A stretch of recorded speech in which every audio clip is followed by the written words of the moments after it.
Hi, everybody, and welcome to another edition of Ram Country Conversations. Brian Roth, voice of the Rams, back with you. Mike Brohart, CSURams.com, joining us. And of course, the director of athletics at Colorado State University, Joe Parker. Joe, thank you for taking a couple minutes out of your schedule. And well, here we are just about into April almost. Athletics seasons are still going, although many of the sports now starting to wind down. And there's light here at the end of the tunnel, right? There's a lot of darkness in the rearview mirror, but there's light at the end of the tunnel. Can you kind of give us a feeling of what the year has been like, and now that we've kind of reached this point, what some of those emotions are like?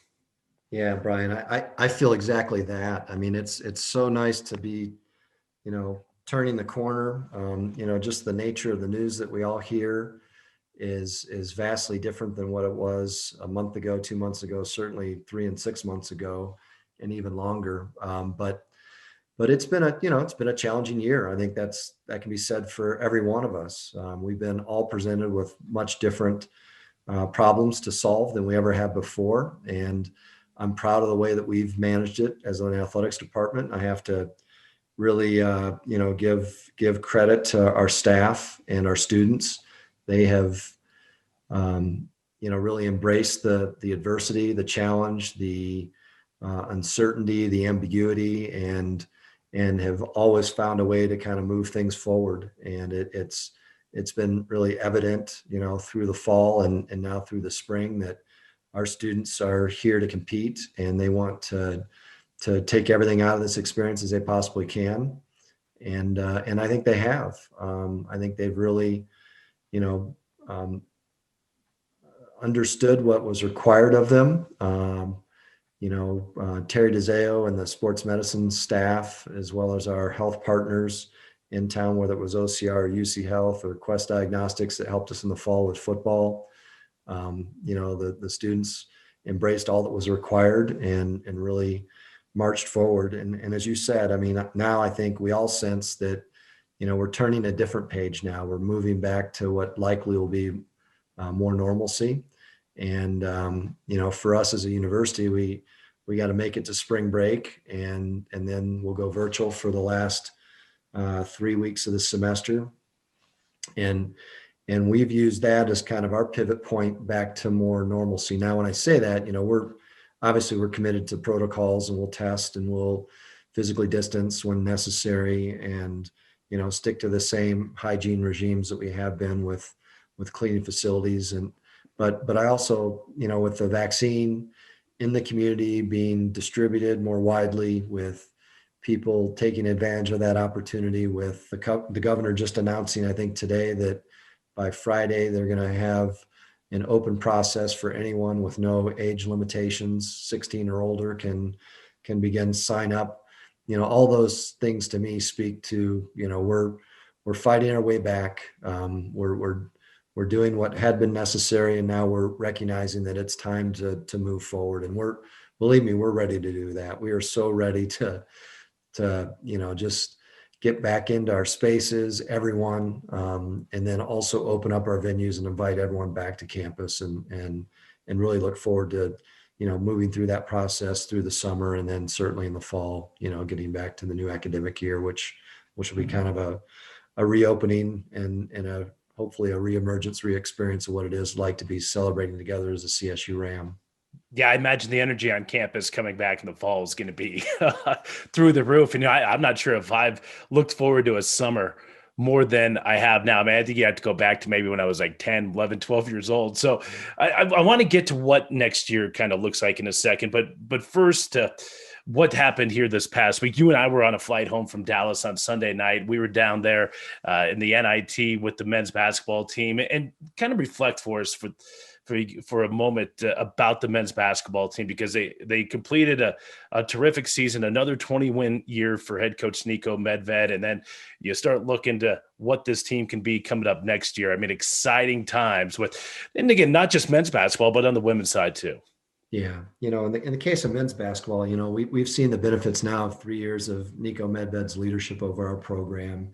He did exactly what he articulated he was going to do when I first met him in an interview at a Chicago hotel 3 years ago, and he he talked about, putting a focus on 4-year students, trying to find young men that would respond well to the CSU experience, embrace the commitment they have to make within the classroom, and then be a total team player. I think everyone on that team, what's so unique about what I've witnessed as Nico's developed this program, but particularly this year, everyone accepts their role, everyone embraces their role, everyone recognizes that the role that they serve helps our team get better and win games. And it was special to be with them, over the course of the last really 3 weeks, starting with the conference tournament and the first week of the NIT, and then this last week, just to see them interact. It was funny.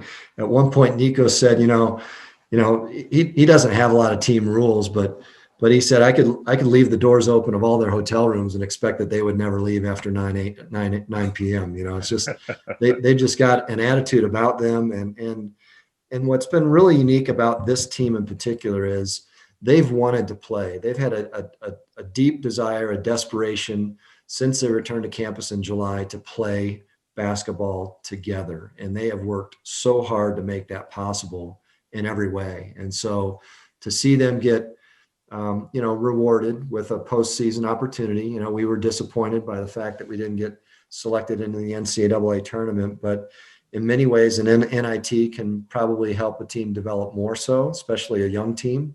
They definitely got more games in, and the fact that they had a consolation final to determine third place gave us another opportunity to play. It would have been really wonderful to be one of the few teams in America to stop play with a victory. We didn't get that opportunity. It was a tough game against a really aggressive opponent, as we saw. And they learned, and that's the wonderful thing about this team is that they use these opportunities as lessons to reflect and get better, and I'm sure they will. And Nico's going to give them some time off. They deserve it. Until this last 2 weekends in Texas, I think all the students except for Kendall maybe had not really seen family in 10 months, and so it was nice to see them connect when we were in Denton and they came out of the UNT arena, to embrace and hug families. And Nico at one point turned to me and he said, they're asking about going to dinner together. What should I say? And I said, let them go. I said, if we have COVID issues, from them being together as families, then so be it. That's the way our season was supposed to end. But it was great to see that. And it's a reminder of what this is all about. It's about developing young people, and having them experience that with their families too. So it was great, and looking forward to moving ahead. And women's basketball, proud of Ryan Williams and his staff and his students. They they were coming off a couple really difficult, challenging years, and a year where you're challenged by a global pandemic. They really have found their feet again, and really, ascended to the top of the conference and had a chance to win a championship, and we're right in the hunt of that. And I think, again, they learned something about themselves. He's going to have some turnover. He's got some students that are leaving the program through graduation, or maybe transferring to other opportunities, but confident that he'll find, the right mix of students that can really learn through his mentorship and get after it again next year. But the whole shame of it was, you get 2 great years for 2 programs, and you can't really use that as an engagement lever for fans. It's disappointing, but hopefully people are ready, and they're pent up, and they're ready to take on 2021, 22 in a different way, and join us and be a part of what happens in Moby Arena. Hey, Joe, when we open up campus next fall, we're going to have 2 classes of students, the freshmen and sophomores, who have never seen a live sporting event on campus. What are the challenges, and what's the excitement about that kind of picture opening up? Yeah, as we've talked a lot about that as a external team here in the department, just trying to understand what that means.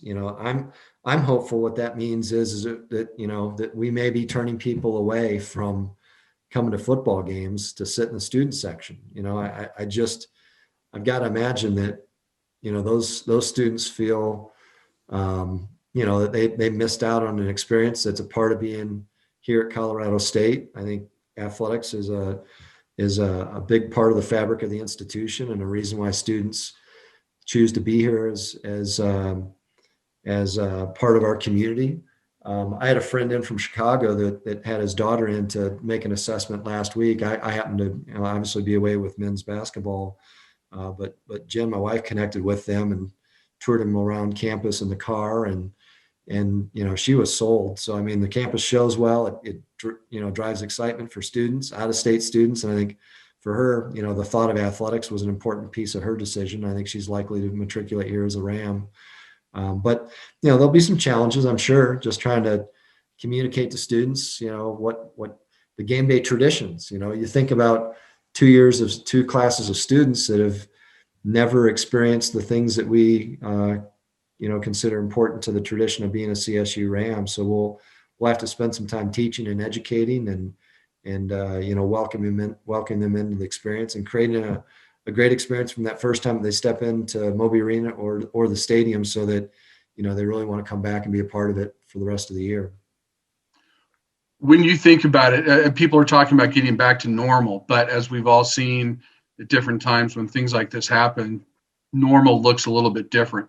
What do you think is going to carry forward from a pandemic world in terms of athletics as we start to move forward? I hope we can move forward without any crowd limitations. Will people be encouraged or maybe feel more comfortable even in a mask if they've been vaccinated? Maybe. We'll have to wait for public health guidance on some of those things. I think possibly the way that we operate concessions may be different. I think people have really grown more accustomed to managing a transaction on an app on their phone, so a phone-based app where they might be able to, place an order and simply go to the stand to pick it up. That's one of the things that we're exploring right now. I think hand sanitizers are a part of our life forever now. It's almost, for me, it's a habit that I've developed. I see one, and if it's 15 or 30 feet away, I'll change my course, to go get a couple squirts, and I'm sure that's the same way for other people too. But it's hard to predict, but I hope that we can, get back to feeling comfortable gathering together, experiencing the sense of community that we have, when we cheer for our teams, and beer's a big part of it too.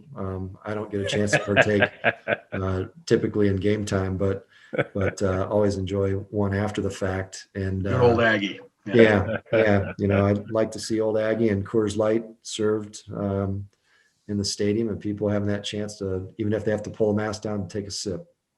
All right. Well, listen, I mean, I'm getting excited just thinking about, the summer and then into the fall, and September 4th, South Dakota State comes into town, first game back at Canvas Stadium, and hopefully there's a packed house. Joe, thank you so much. Appreciate you taking a couple of minutes out with us here today. You bet. Thanks, guys. Thanks, Joe. Right. For Joe Parker, Mike Brohard, Brian Roth, thanks for joining us right here on Ram Country Conversations.